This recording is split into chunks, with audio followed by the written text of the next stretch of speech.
우리의 마음과 뜻과 정성을 다해 대림절 셋째 주 예배를 하나님 앞에 드리겠습니다.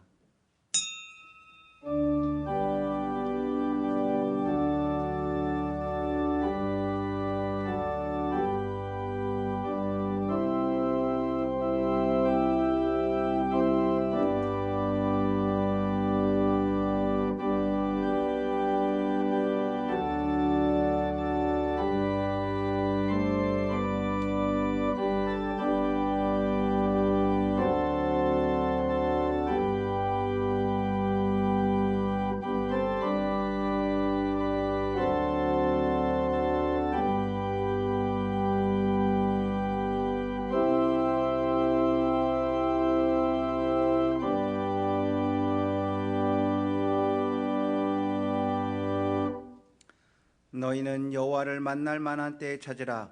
가까이 계실 때에 그를 부르라. 악인은 그의 길을, 불의한 자는 그의 생각을 버리고 여호와께로 돌아오라. 그리하면 그가 긍휼히 여기시리라. 우리 하나님께로 돌아오라. 그가 너그럽게 용서하시리라. 거룩하신 성삼위 하나님께 감사와 찬송과 경배를 드립니다. 구원받을 자격도 없고 아무런 의와 공로 없는 저희들을 거룩한 백성으로 삼아주시고 오늘 이렇게 예배의 자리로 불러주시니 감사합니다. 예배하는 이 시간 저희의 입을 열어 성부 하나님의 이름을 찬송하게 하시며 우리의 손을 들어 십자가를 지신 성자 예수님의 은혜를 높이게 하시며 우리의 마음을 열어주시어 성령님의 온전한 인도를 받으며 영과 진리로 예배하게 하옵소서. 예배의 처음과 나중을 온전히 맡기오며 예수님의 이름으로 기원하옵나이다. 아멘.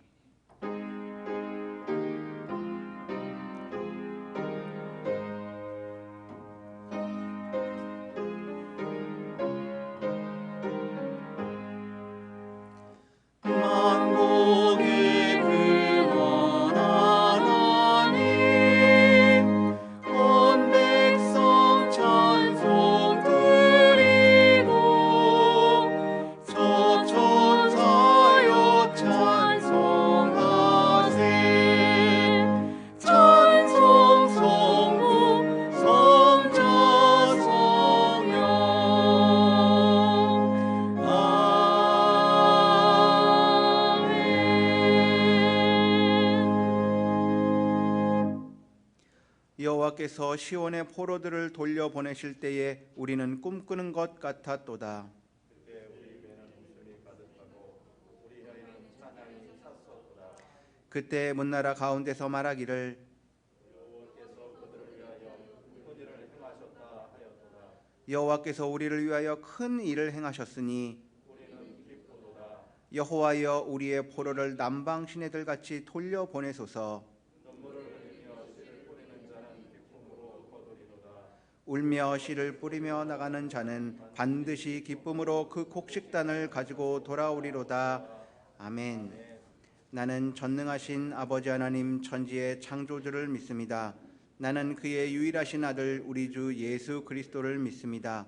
그는 성령으로 잉태되어 동정녀 마리아에게서 나시고 본디오 빌라도에게 고난을 받아 십자가에 못 박혀 죽으시고 장사된 지 사흘 만에 죽은 자 가운데서 다시 살아나셨으며 하늘에 오르시어 전능하신 아버지 하나님 우편에 앉아 계시다가 거기로부터 살아있는 자와 죽은 자를 심판하러 오십니다. 나는 성령을 믿으며 거룩한 공교회와 성도의 교제와 죄를 용서받는 것과 몸의 부활과 영생을 믿습니다. 아멘.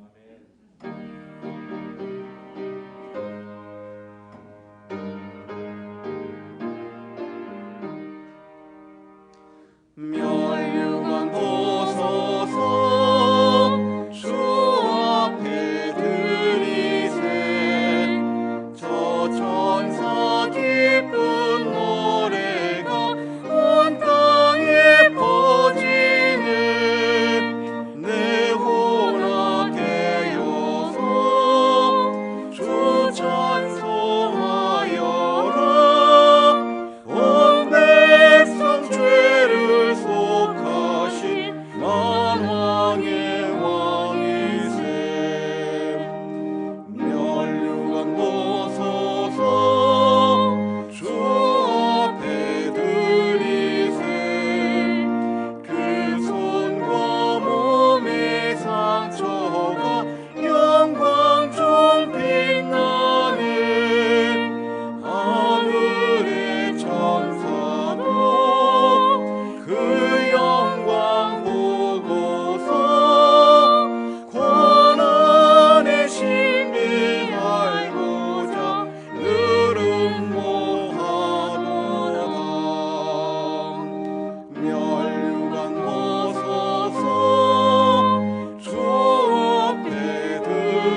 하나님 아버지, 오늘 또 거룩하고 복된 주일입니다. 지나간 은혜를 생각할 때 감사하고 감사를 드립니다. 이 시간에도 코로나 확산이 더 많아져서 국가의 방침에 따라 제한적으로 성도들이 예배를 드리오니 부족하고 연약하지만 영광 받으시옵소서. 하나님 아버지, 코로나 핑계로 교회에 나오지 못하고 예배 드리는 것 등한시하고 하나님을 멀리해서 죄뿐입니다. 그런 저희들을 용서하여 주시옵소서. 하나님 아버지, 코로나로 인하여 자유롭게 예배 드리지 못한 지 벌써 근 1년이 다가옵니다. 주님만을 의지하고 기도 드리오니 마스크 벗고 마음껏 웃고 부둥켜 안아보고 손잡고 웃으며 진심 어린 마음으로 예배 드리고 싶은 심정이 그립습니다. 속히 이루어지게 하여 주시옵소서. 벙어리처럼 답답하고 겉과 속마음까지 냉랭해져서 사는 거 허송세월만 보내고 사는 것 같아서 힘이 듭니다. 이럴 때 기도해야 할 문제인데 기도하기도 힘이 듭니다. 하나님 아버지, 저희들 긍휼히 여겨 주시옵소서. 저희들 그래도 끝까지 주님의 은혜와 사랑만을 봄날 같은 소망과 희망을 기다리며 기도하오니 속히 모든 질병들을 다 물리쳐 주셔서 개인과 가정과 교회를 회복시켜 주시옵소서. 하나님 아버지, 신흥동의 재개발 문제도 있습니다. 우리 성도교회가 지금보다 더 좋은 모습으로 꼭 좋은 위치에 세워지도록 하나님께서 간섭하여 주시고 돌보아 주시옵소서. 하나님 아버지, 담임 목사님, 부목사님들, 전도사님께 크신 은혜 베푸사 영육간에 강건하게 하셔서 은혜 베풀어 주시옵소서. 성도들을 위하여 소망 잃지 않도록 성경 공부를 통해서 비대면으로 교육자님들께서 애쓰시고 훈련을 시키시고 계십니다. 은혜의 시간들이 되게 돌보아 주시옵소서. 하나님 아버지, 가장 시급한 경제 문제도 어렵습니다. 소상인과 사각지대에 속한 하루하루 벌어서 생계를 유지하는 많은 성도들이 지치고 지쳤습니다. 주님의 크신 은혜로 돌보아 주시옵소서. 병마로 인하여 아픈 환자들도 이 추운 겨울에 잘 이겨내도록 위로하여 주시옵소서. 하나님 아버지, 저희들은 힘들고 어렵지만 늘 주님 곁에 그래도 찬양 부르며 기도하며 주님을 떠나지 않는 하나님을 사랑하는 마음을 가득히 가지고 살게 하여 주시옵소서. 하나님 아버지, 이 시간 담임 목사님을 이 어려운 시기에 장중에 붙잡아 주셔서 하나님의 말씀으로 저희들에게 귀한 말씀 대언하실 때 듣고 소망과 꿈을 잃지 않고 이루어지도록 은혜의 말씀을 주시옵소서. 늘 강건하게 하여 주시옵소서. 하나님 아버지, 저희들은 주님을 가까이 살면서도 어느 때는 편안한 생활을 할 때도 많이 있습니다. 더 이상 많은 세월이 코로나 문제로 힘들어지지 않고 이제 박차고 새해부터는 더 좋은 환경과 좋은 곳으로 이루어지기를 바라면서 이 모든 말씀 주 예수 그리스도 이름으로 간절히 기도드립니다. 아멘.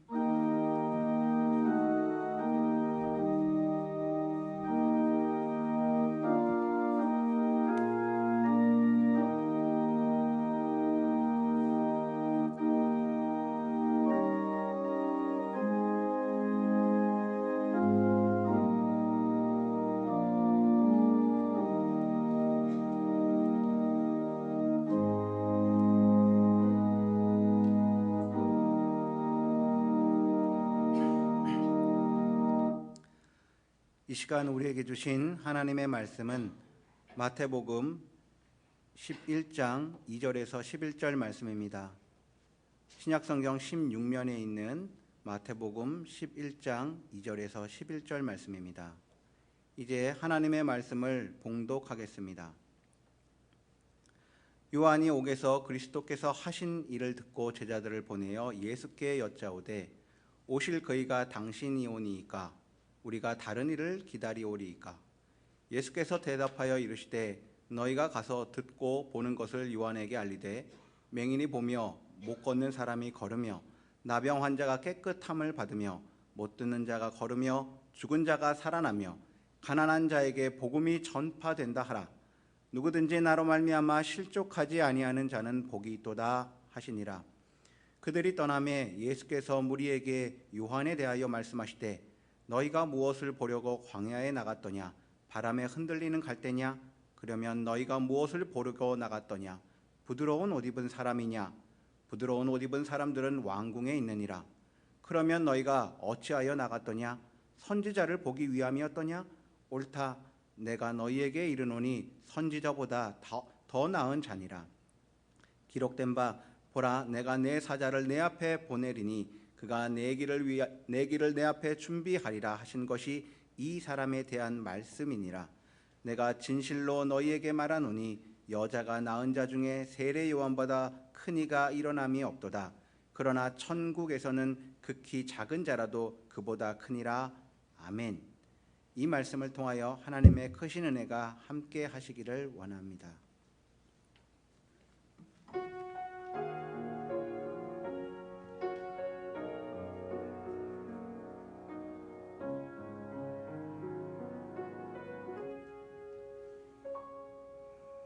내 구주의 소리를 더욱 사랑 어디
아멘. 아멘. 감사합니다. 할렐루야. 급속히 확산되는 코로나 사태로 말미암아 어쩔 수 없이 가정에서 영상을 통해서 예배드리는 우리 교회 여러분, 바로 그곳에서도 영과 진리로 하나님께서 받으실 만한 예배 드릴 수 있게 되기를 축복합니다. 건강한 육체에 건강한 정신이 깃든다는 아주 유명한 말이 있지요. 아무리 고귀한 정신이라도 건강한 육체와 적당한 상황이 뒷받침되지 않으면 그 고귀한 정신 계속해서 유지하기 어렵다는 거예요. 사흘 굶고도 남의 집 담장 안 넘을 사람 없다는 말이 그것입니다. 우리 정신과 육체를 구별하는 이분법적 사고에 익숙하지만 그것이 오히려 우리 인간에 대한 이해를 더 어렵게 하는 때가 많습니다. 육체와 정신은 따로 작동하는 것이 아니라 상호 유기적으로 작용하기 때문입니다. 예를 들어 죽을 병에 걸렸는데도 정신력으로 이겨내서 병이 낫는 수도 있고요.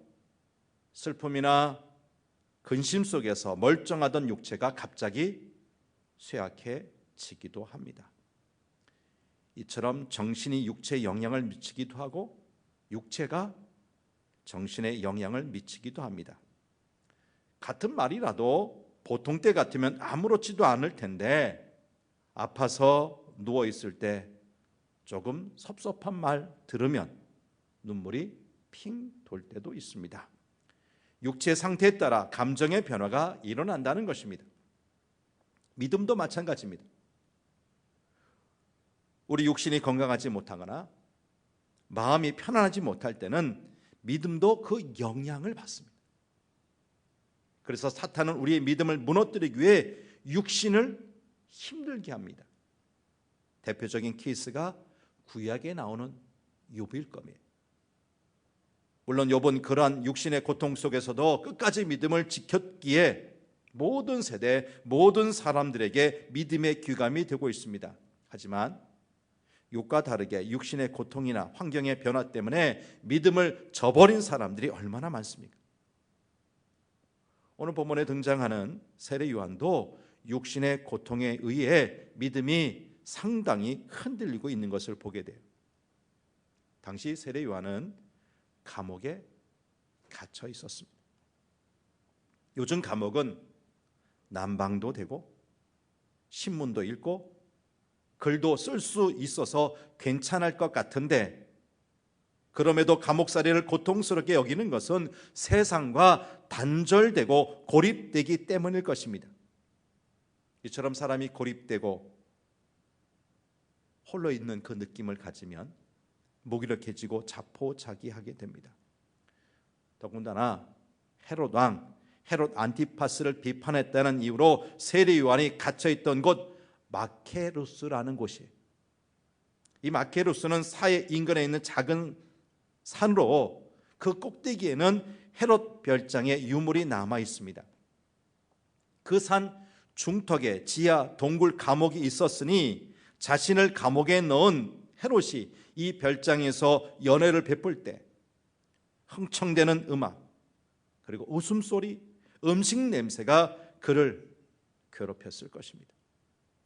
더구나 낮에도 어둠컴컴하고 축축한 지하 감옥에서 세월을 보내야 하는 답답함, 언제 어떻게 될지 모르는 막연함과 불확실성이 그를 힘들게 했을 것입니다. 얼마 전까지 그는 광야에서 거침없이 회개 메시지를 전하던 사람이었어요. 그리고 많은 사람들이 그에게 나와 세례를 받았습니다. 그러던 사람이 감옥에 갇혔으니 이제는 발톱 빠진 사자요, 날개 꺾인 독수리와 다를 것이 없지 않습니까?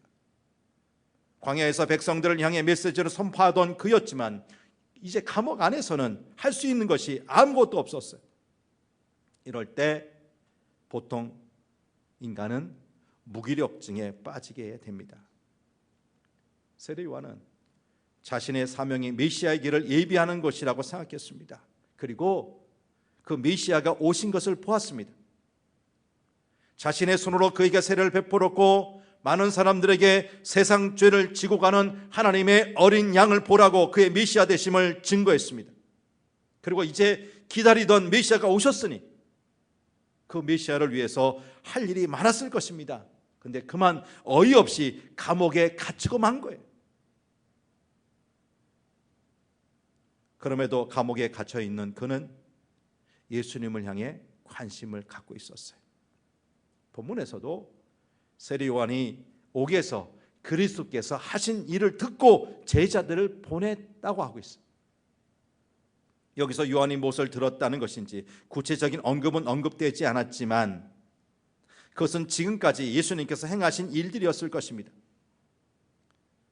산상수훈에서 말씀하신 탁월하고 권위 있는 가르침이라든가 나환자, 중풍병자, 맹인을 고치신 일, 바람과 바다를 꾸짖어 잔잔하게 하시고 심지어는 죽은 아이를 살리신 일, 그리고 복음을 전하도록 제자들을 파송하신 일, 그 전체이거나 아니면 그 일부일 것입니다.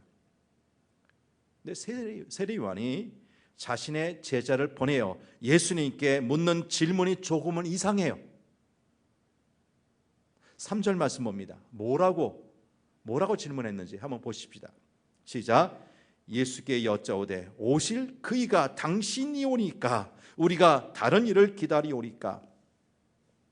여기 오실 그 이라고 하는 대명사는 이스라엘 백성들이 오랫동안 기다려온 메시아를 의미합니다. 근데 왜 요한은 자기 입으로 세상 죄를 지고 가는 하나님의 어린 양이라고 증거했던 예수님께 당신이 우리가 지금까지 기다린 메시아가 맞습니까? 라고 물었던 것일까요? 여러 해석이 가능하겠지만 한 가지 우리가 추측할 수 있는 것은 당시 세례 요한이 감옥에 갇혀 있는 동안 그 몸과 마음이 많이 지쳐 있었다는 거예요. 얼마 전까지 구름처럼 몰려들던 지지자들 다 흩어지고 자신은 세상과 단절된 채 점점 잊혀지고 있어요.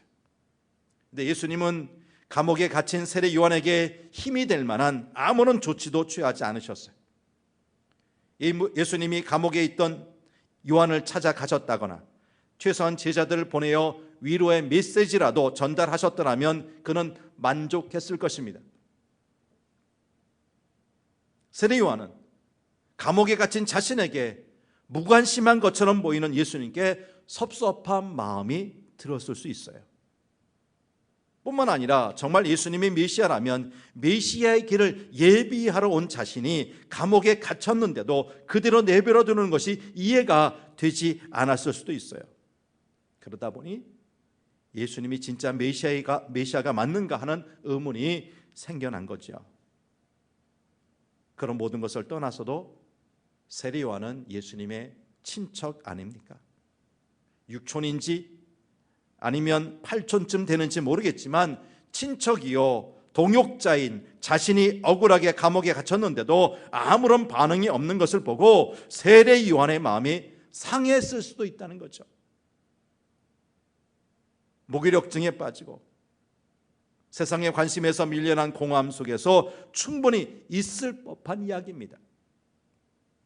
또 한 가지 세례 요한이 예수님의 메시아 되심의 의무를 품었던 중요한 이유는 메시아의 사역으로서 심판이 선포되고 있지 않았다는 거예요. 과거 구약에서 이해했던 메시아의 특징 가운데 하나는 메시아는 하나님의 심판을 가져오는 분이라는 거지요.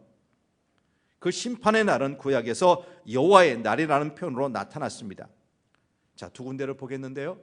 이사야 13장 9절, 요엘 2장 11절 말씀 우리 가정에서도 같이 한번 읽어보는 겁니다. 시작.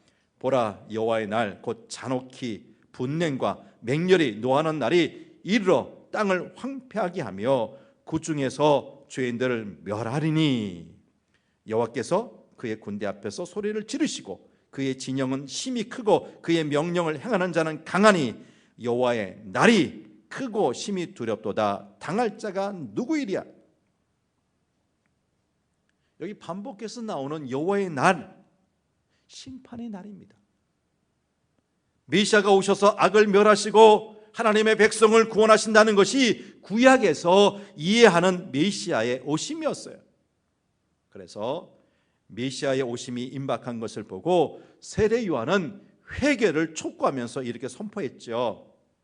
마태복음 3장 10절 말씀을 봅니다. 시작. 이미 도끼가 나무 뿌리에 놓였으니 좋은 열매를 맺지 아니하는 나무마다 찢겨 불에 던져지리라. 악한 일을 지적했다고 자신을 잡아다가 감옥에 가던 헤롯이야말로 이 하나님의 심판을 받아 마땅할 악의 권력이었습니다. 그래서 이제 메시아가 오셨으니 여호와의 크고 두려운 날이 임하여 이 헤롯에게 심판이 선포되고 무엇인가 조치가 취해지기를 기다렸던 것입니다. 그러나 아무리 기다려도 예수님은 심판을 시행할 것 같지가 않은 거예요. 헤롯이 뭔가 큰 심판을 당할 것 같지 않은 거예요. 그런 예수님이 진짜 메시아가 맞나 하는 의심이 생긴 거죠. 한편 세례 요한의 이런 질문을 받으신 예수님은 어떠셨을까요? 예수님 입장에서 한번 생각해 보는 거예요.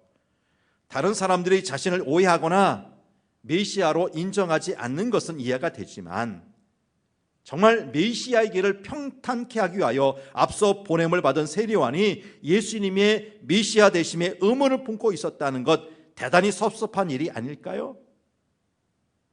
그러나 예수님은 전혀 섭섭해하지 않으시고 요한의 질문에 자세히 답을 하셨어요.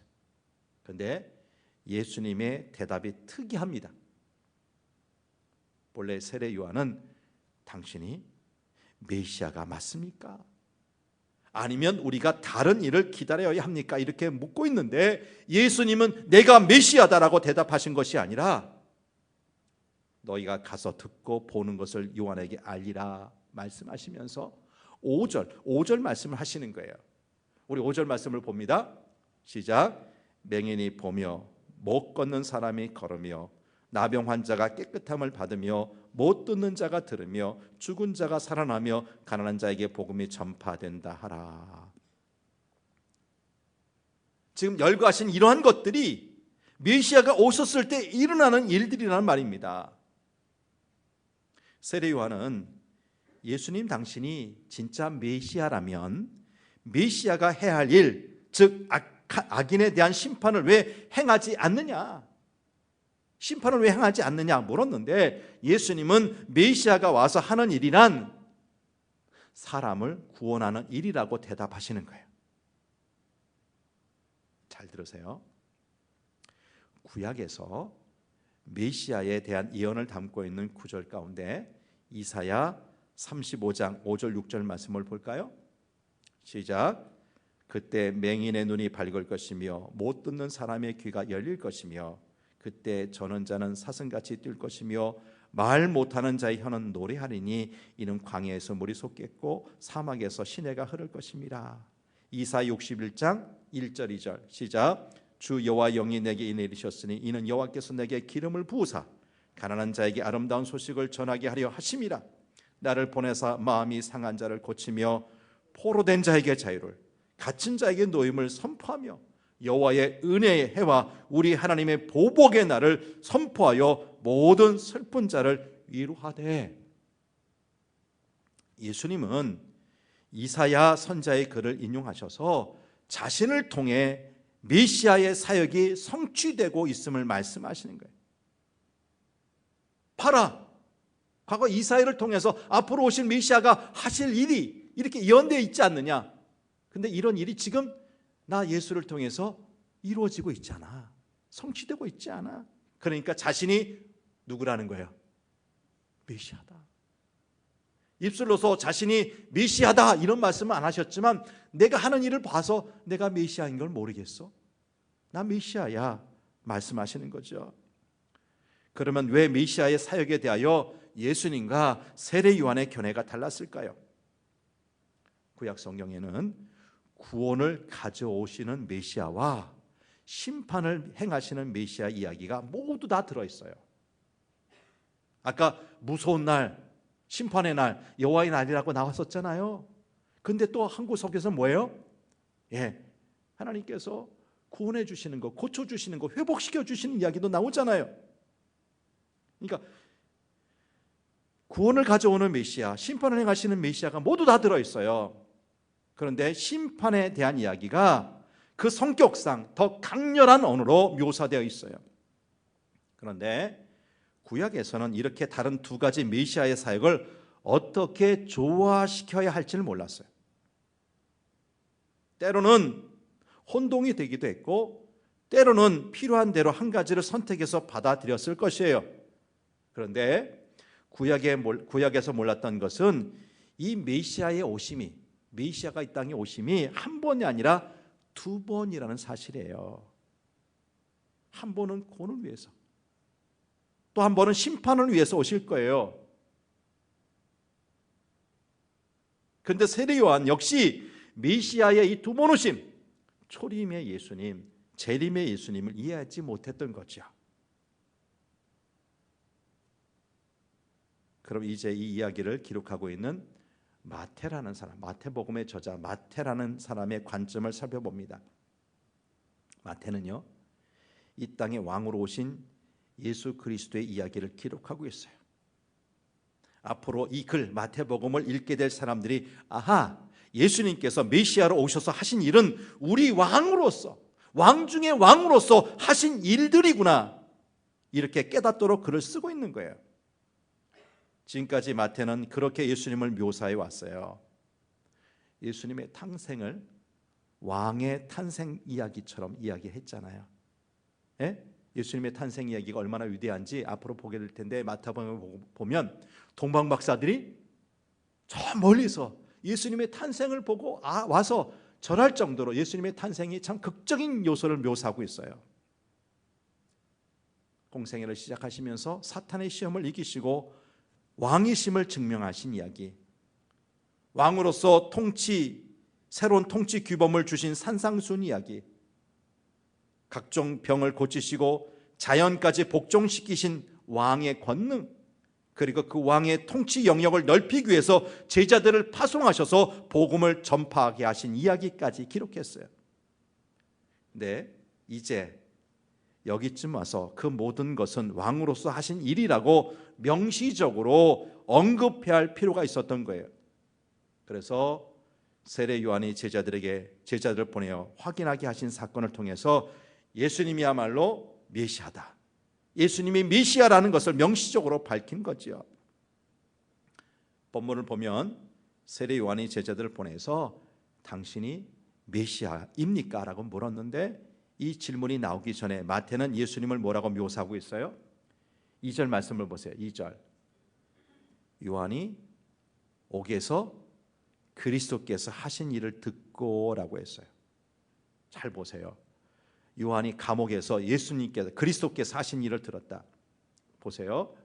세례 요한은 예수님을 메시아라고 했어요. 메시아라고 했어요. 무슨 말이에요? 여러분, 그리스도와 메시아는 같은 단어, 같은 말입니다. 메시아는 히브리 말이고 그리스도는 헬라 말입니다. 말을 번역해서 단어가 달라진 것이지 같은 단어, 같은 의미의 말이에요. 그런데 예수님께서 세례 요한의 제자들에게 마지막으로 하신 말씀이 무엇이에요? 이 말씀을 하시고 돌려보내시거든요. 6절 말씀 보세요. 6절 시작.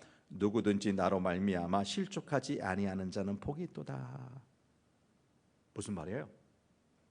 지금 그 당시 현 시점에서 세례 요한은 거의 실족할 뻔했어요. 실족할 뻔했어요. 왜? 자기가 생각하는 메시아와 예수님께서 하시는 일들이 달랐기 때문에. 그래서 예수님께서 메시아이신 것을 의심하고 못 믿을 뻔했던 거 아닙니까? 여러분, 우리는 진리를 추구하는 사람들, 곧 구도자들입니다. 진리이신 예수 그리스도를 받아들이고 예수님의 말씀을 따라야 하는데, 내가 생각하는 것, 내가 원하는 것들이 이미 내 마음을 가득 채우고 있다면 어떻게 됩니까? 예수님께서 말씀하시고 행하시는 것이 마음에 안 듭니다. 이러한 것들은 예수님께서 하라고 하지 않았으면 좋겠다는 것들이 많습니다. 이처럼 예수님 생각과 내 생각이 다를 때 어떻게 돼요? 대부분의 사람이 그냥 내 방식, 내 고집대로 밀어붙여요. 그러나 세례 요한은 자기가 생각하는 메시아와 예수님께서 하시는 일이 다른 것을 보고 자기 생각대로 밀고 나간 것이 아니라 그것을 예수님께 가서 확인했어요. 분명 예수님이 메시아라는 것을 알았기 때문에 자신의 생각을 고칠 자세가 되어 있었던 거죠. 우리 육신의 상태나 형편의 변화에 따라 믿음이 영향을 받는다면 그건 역시 크게 실족하는 것입니다. 누구든지 나로 말미암아 실족하지 아니하는 자는 복이 있도다. 예수님은 이렇게 말씀하셨는데 누구는 예수님 때문에 넘어지고 누구는 목사 때문에 넘어지고 누구는 장사가 잘 안 되는 것 때문에 실족하고 누구는 아무개와 인간관계 때문에 실족하고 왜 이렇게 실족할 이유가 많은지 모르겠어요. 여러분, 우리의 믿음이 우리 건강이나 돈 문제나 인간관계 등의 영향을 받아서는 안 됩니다. 오히려 우리의 믿음이 병도 낫게 하고 돈에 관해서도 자족할 줄 알게 하고 다른 사람들과의 관계도 서로 존중하고 사랑하게 하고 이런 식으로 믿음이 우리 삶의 모든 것에 강한 영향을 끼치기를 바랍니다. 오늘 본문의 후반부인 7절에서 11절 상반절은 예수님께서 세례 요한의 제자들이 떠난 후 남아있는 무리에게 요한에 대하여 하신 말씀이에요. 자, 고개 들고, 이 중요한 말씀입니다. 잘 들어보세요. 이 무리 중에는 조금 전 세례 요한이 제자들을 통해 전한 말을 바로 예수님 곁에서 듣고 세례 요한에 대하여 실망하게 된 사람들도 있었을 거예요. 아니, 메시아기를 평탄하게 만든다고 하면서 지금까지 사역을 했는데 정작 예수님께 와서 당신 메시아 맞냐고 묻는 이 세례 요한, 제정신이야? 믿음이 괜찮은 사람이야? 실망한 사람이 없잖아 있었을 거예요. 그런데 7절에서 예수님께서 뭐라고 말씀하세요? 7절 같이 봅니다. 시작. 너희가 무엇을 보려고 광야에 나갔더냐? 바람에 흔들리는 갈대냐? 이 말씀은 너희들이 광야에서 보았던 세례 요한은 결코 흔들리는 갈대와 같은 사람이 아니다. 그가 잠시 연약해졌다고 해서 그를 지조 없는 사람이라고 함부로 깔보거나 비난하지 말라고 세례 요한을 옹호하신 거예요. 8절 말씀 볼까요? 그러면 너희가 무엇을 보려고 나갔더냐? 부드러운 옷 입은 사람이냐? 하셨어요.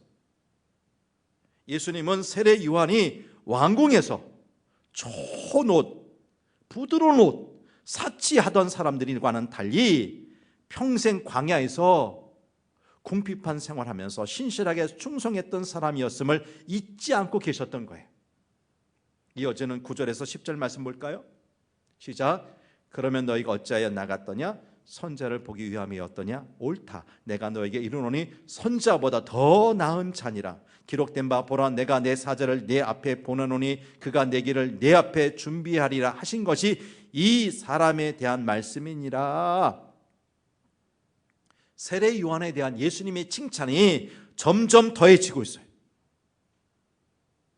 누가 뭐라 해도 세례 요한은 나의 길을 예비한 훌륭한 선지자다.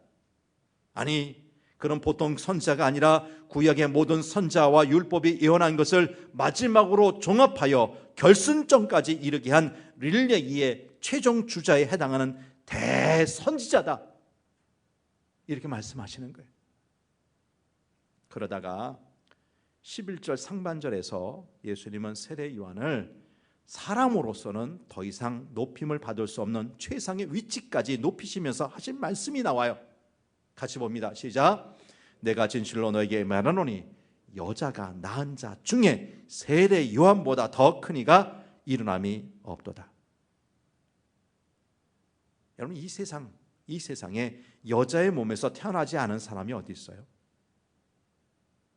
그러니 이 말씀은 세례 요한이 말로 지금까지 태어난 모든 사람들 중에 최고로 위대한 인물이라는 극찬 중에 극찬 아닙니까? 예수님 당신의 메시아 되심에 대해서 회의적인 당신이 메시아 맞아?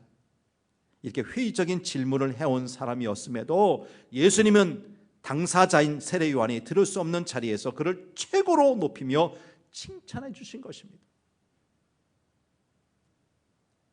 비록 지금은 잠시 연약한 모습을 보이지만 세례 요한이 지금까지 얼마나 강직하고도 결백하게 살아왔는지, 얼마나 희생적이면서도 충성스럽게 메시아의 길을 예비하기 위하여 전생애를 송두리째 뿔 살아왔는지 예수님은 조금이라도 있거나 깎아내리지 않으셨어요. 예수님은 세례 요한의 그 진실한 됨됨이와 그의 본성은 결코 믿음이 약한 사람이 아니고 완전히 실족할 사람도 아니라는 사실을 확실히 하시면서 그를 향하여 털끝만큼도 변함없는 당신의 사랑을 보여주신 것입니다. 여러분, 때로 우리 신앙이 연약해진다고 해서 지나치게 자신에 대해서 실망하지 마시기 바랍니다. 우리는 그러한 자신이 한신스럽기도 하고 때로 믿기도 하겠지만 우리 예수님은 어제나 오늘이나 조금 더 변함없이 우리를 사랑하시기 때문입니다.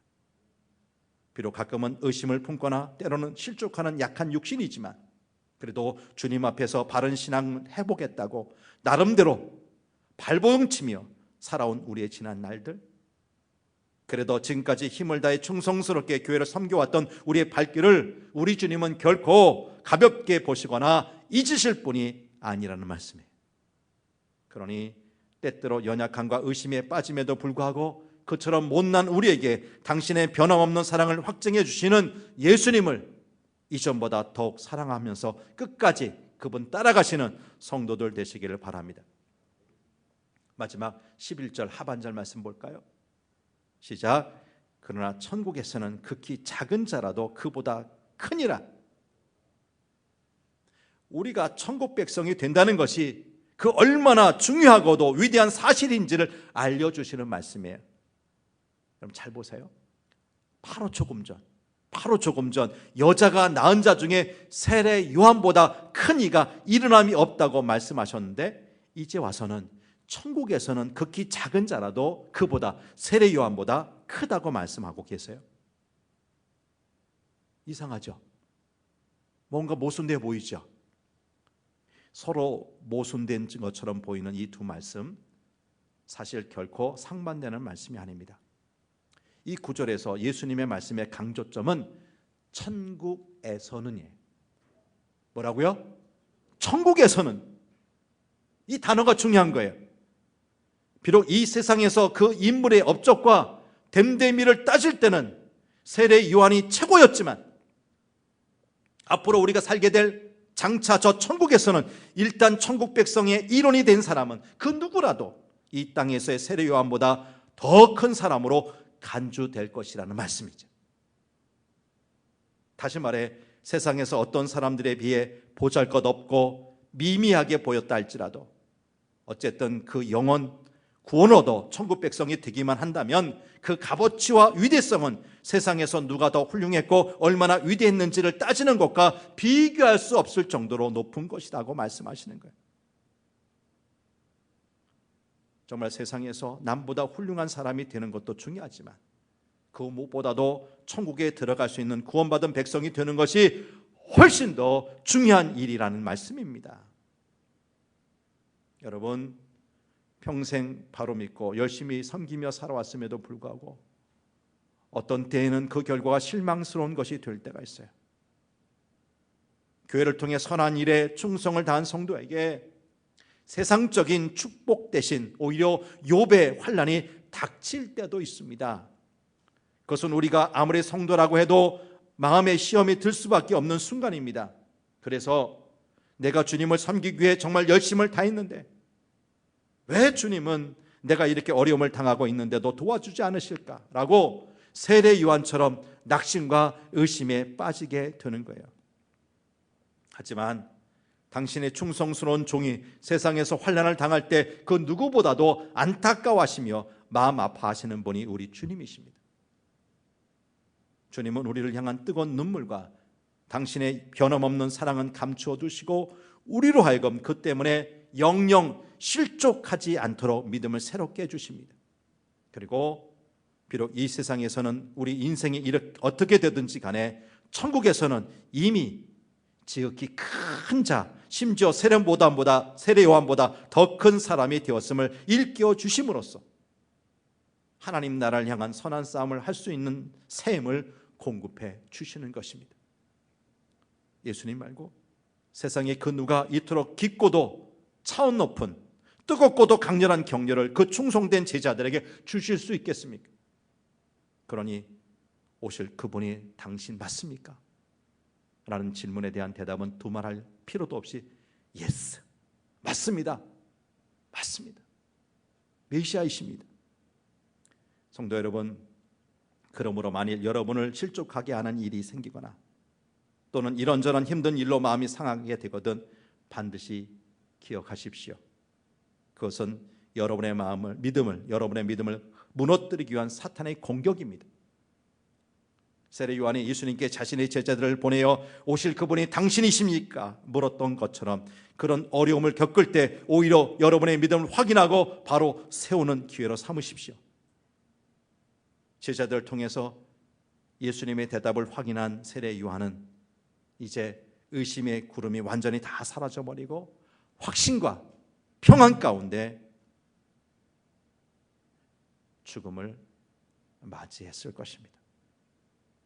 우리도 의심과 불신앙의 구름이 닥쳐올 때 그 속에 그대로 있지 마시고 더욱더 하나님 앞에 나와 하나님의 음성을 듣고 자신의 믿음을 확인함으로써 더 성장하고 성숙한 기회를 삼는 이 대림절 기간 되기를 축복합니다.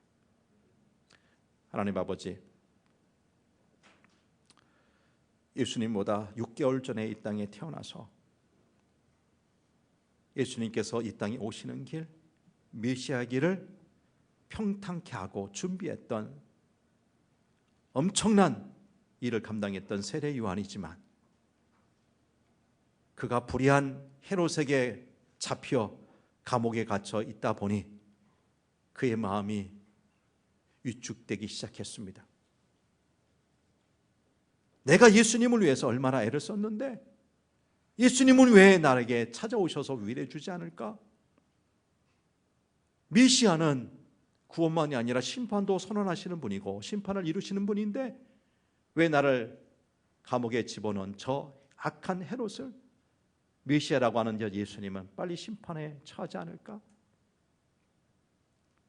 감옥에 있다 보니까 몸도 약해지고 믿음도 약해지고 그래서 예수님에 대해서 갖고 있었던 그 강한 메시아 되심에 대한 그것이 점점 서서히 희석이 되어서 우리가 기다리는 메시아 당신 맞습니까? 얼토당토하는 질문까지 하는 세례 요한이 되고 말았습니다. 하지만 예수님은 단 한마디도 그 세례 요한에 대해서 책망하지 않으시고 오히려 그를 높여주셨습니다. 얼마나 위대한 일을 했는지, 얼마나 귀한 사역을 했는지, 심지어는 그는 여자가 낳은 자 중에 그보다 큰 사람이 없다고 높이셨습니다. 하지만 궁극적으로 천국에서는 그 어떤 자라도 세례 요한보다 다 크다고 말씀하십니다. 왜냐하면 세례 요한은 구약의 완성일지 몰라도 그 이후에 믿음을 지키고 살아갈 사람들은 영원한 천국 백성이 되어서 하나님의 계시의 마지막까지 다 경험할 사람들이기 때문에 그는 세례 요한보다 더 위대한 일을 경험하는 사람이라고 그렇게 높여주신 것 아닐까 싶습니다. 하나님, 우리 주님의 메시아로 오심을 기다리는 대림절을 보내고 있습니다. 정말 우리가 기다리는 메시아는 어떤 모습일까? 어떤 주님을 우리가 대망하면서 기다려야 될까 생각하는 가운데 우리 믿음이 더욱더 강해지는 시간 되게 도와주옵소서. 우리 환경 때문에, 어려움 때문에 오실 메시아에 대한 그 믿음조차 저버리는 어리석은 자가 우리에게 없도록 도와주시고 오히려 더 구원자로 오시는 예수님, 또 심판자로 재림하실 그 예수님을 기다리는, 제대로 기다리는 믿음의 길 걸어갈 수 있도록 우리 모두와 함께하여 주옵소서. 우리 영원한 메시아 구원자 되시는 예수 그리스도의 이름으로 기도하옵나이다. 아멘.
하나님 아버지,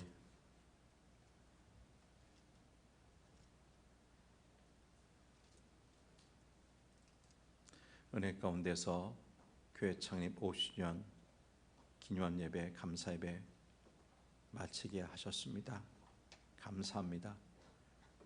이 행사 이 예배 끝나자마자 강화된 거리두기로 말미암아 당분 우리는 온라인으로 영상으로 가정에서 예배 드릴 수밖에 없는 상황이 되고 말았습니다. 말세를 당할 때 모이기를 피하는 어떤 사람들의 습관과 같이 되지 말고 오히려 권하여서 더 열심히 모여 하나님을 예배하라 하셨는데, 이런저런 우리의 엄중한 상황이 이 말씀을 지키지 못하는 그런 상황이 되고 말았습니다.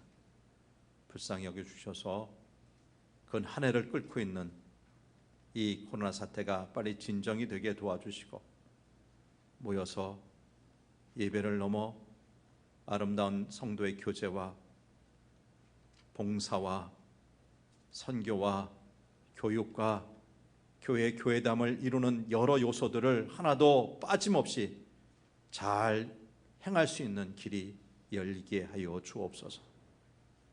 이제 우리는 겨우 호흡하는 것처럼 예배만 드리는데 이 예배마저도 얼마나 그 열정이 모아지고 있는지 모르겠습니다.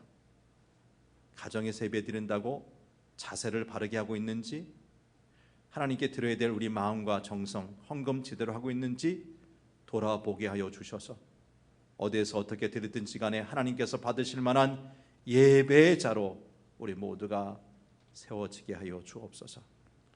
이 시간 하나님께 봉헌하는 시간 같습니다. 우리에게 모든 것을 주신 주님, 그 가운데 일부를 구별해서 11조 예물을 드립니다.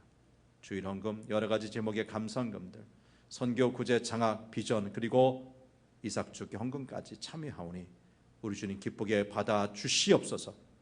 헌금에 담겨있는 간절한 기도의 제목들, 마음의 소원들 예면치 마시고 들응답하여 주셔서 더 좋은 것 더 많이 드리며 힘들고 어려운 이웃들과도 나누며 살게 하여 주옵소서. 존귀하신 예수님 이름으로 기도합니다. 아멘. 교회 소식을 전합니다. 지난주 우리 교회 창립 50주년 예배와 행사를 위해서 수고하신 분들께 먼저 감사 인사드립니다. 짧은 기간이지만 많은 분들이 도와주셔서 그래도 좀 지난날 우리에게 베푸신 하나님에 대해서 또 우리 믿음의 선배들에 대해서 감사할 수 있는 그런 시간 갖게 된 게 담임 목사로서 얼마나 감동적이고 감사했는지 몰라요. 이것은 이제 50년에 대한 하나의 매듭이었다면 이제 다음 세대를 위해서 우리가 더 힘차게 믿음의 발걸음을 또 이어나가야 될 줄 믿습니다. 이 귀한 사역에도 함께 동참해 주시기 바랍니다. 오늘은 교회력으로 대림절 세 번째 주일 오실 예수님을 간절한 마음으로 기다리는 절기입니다. 그런 간절함이 있기를 바라고요. 계속해서 다음에 나오는 그 영상 예배 여러분 잘 보시길 바랍니다. 1.5단계로 강화된 사회적 거리두기로 인해서 지난 9일서부터 29일까지 약 3주간에 걸쳐서 20명 이내의 예배위원들 말씀을 전하고 인도하는 우리 목회자들, 교육자들, 기도자, 찬양팀, 재정부 방송실 이 소규모 이 지금 우리가 예배 송출을 위해서 만드는 필수 인력을 말합니다. 이들만 예배당에서 예배를 드릴 것이고요. 나머지 교우들은 실시간으로 방영이 되는 유튜브 영상 예배를 꼭 참여해 주셔서 거기서 가정에서 예배를 드려 주시길 바랍니다. 그러니까 앞으로 다음 주, 다다음 주 여기에는 성탄절까지 아마 들어 있을 것 같은데 주일 예배는 오전 9시와 11시 두 번 드릴 거고요. 수요 기도회는 수요일 그대로 오후 7시, 금요 기도회는 금요일 오후 8시 30분. 교회 학교 유치부에서 청소년부는 와이파이 문제나 여러 가지 기기적인 문제 때문에 동시 예배가 아닌 영상을 녹화해서 예배 영상을 주일 11시 오전 11시에 예배 영상을 보내주는 것으로 청년부는 주일 오후 1시 하는 것으로 그러니까 석주 동안은 영상으로서 예배를 드린다는 것 아시고 영상 예배지만 최선 다해서 참여해 주시기를 바랍니다. 이렇게 강화된 거리두기가 오기 전에 우리가 1년에 2번씩이나 있던 세례식 입교식 못했기에 오늘 세례 입교식을 한다 해서 공부도 했고 어제 문답식도 마쳤습니다. 안전하게 세례식 입교식 하려고 애쓸 겁니다. 아무튼 그렇게 생각하시고 오늘 11시 예배에 세례 입교식이 있다는 것을 기억하시고 이들을 축하해 주시길 바랍니다. 유아 세례식 마지막 주 11시 예배에 거행하겠습니다. 성탄절 예배가 아닌 마지막 주일 예배로 시간을 변경하는 것 기억하시고 부모님들은 그렇게 기억하시고 참여해 주시기를 바랍니다. 이삭 죽기 참 올해 우리 성도님 개인도 참 힘들지만 우리보다 더 힘든 어려움을 겪는 사람들이 있다는 걸 기억하시고 우리 다음 주일까지 이삭 죽기 헌금에 기관과 우리 개인 성도님들 기쁨으로 참여해 주시기를 바랍니다. 생명의 삶 광고 오늘까지 합니다. 내년도 우리가 생명의 삶 1월에서부터 6월까지 6개월 동안 정기 구독하는 것 한 권 값이 4,000원입니다. 여러분 절반 2,000원만 내면 나머지 우리 교회에서 지불해서 우리 어른들도 생명의 삶을 통해서 큐티 계속하고 또 어린아이부터 청소년까지 학년에 맞게끔 큐티집이 나옵니다. 역시 같은 금액으로 우리가 신청받고 해당되는 연령에 맞는 큐티집을 나눠드릴 겁니다. 그렇게 하시고 자녀 두신 분들 우리 아동부나 청소년부에 자녀를 두신 분들은 여러분 자녀를 위해서도 그렇게 생명의 삶을 주문해 주시면 그렇게 우리가 주문받고 정기 구독할 수 있도록 도와드리겠습니다. 내년을 준비하는 인사당에 오늘 오후 1시에 있겠고요. 교육위원회는 오후 3시에 온라인 구글 미트를 통해서 올해 마무리하고 내년 준비하는 그런 교육위원회에 있는 것을 기억하시고 참여해 주시길 바랍니다. 슬픔을 다한 가정이 있습니다. 우리 드림 1구역 양혜미 최영춘 집사님의 아버님 되시는 양귀석 장로님이 별세하셔서 장례식을 다 마쳤습니다. 이 가정 기억하시고 위로해 주시기 바랍니다.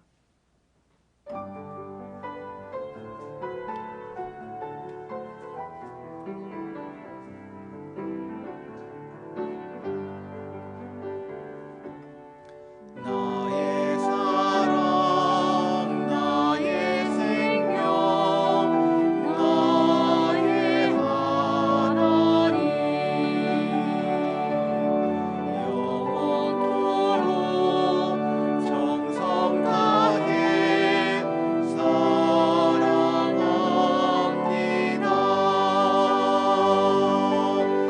나의 힘 되신 여호와여 내가 사랑합니다.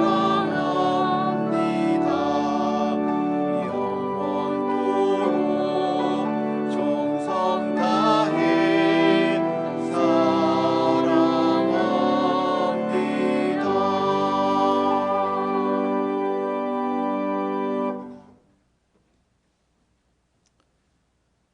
지금은 우리 구주 예수 그리스도의 은혜와 하나님 아버지의 넓고 크신 사랑과 보혜사 성령님의 교통하심과 충만하심이 아무리 믿음의 사람 세례 요한이라 할지라도 감옥에 갇히고 외로워지고 몸이 쇠약해지자 그 믿음까지도 흔들렸던 것 보면서 때로 우리에게 오는 믿음의 쇠퇴나 믿음의 흔들림,